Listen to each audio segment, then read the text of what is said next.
Good morning mga lodi, mga idol, mga followers ko. May napansin nga pala ako.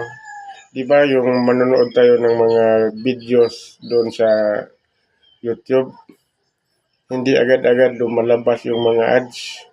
Siguro mga 30 seconds, 40 seconds, ganun. Kaya kung manood tayo pala ng mga video sa kapwa natin creator, paabutin natin ng 30 seconds o mahigit pa, mga 40, 45. Doon kasi lumalabas yung ads. At kung may ads naman lumalabas, huwag niyong i-skip kasi yun ang magbibigay ng sahod natin eh. At ikaw rin nang nanonood, kung hindi umabot ng 30 seconds, hindi ka magbibigyan ng ads.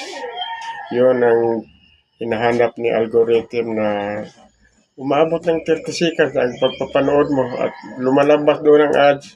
Huwag mong i-skip dahil yon ang nagbigay ng sahod natin. Yun lang mga idol, mga followers ko. Maraming salamat. Good morning.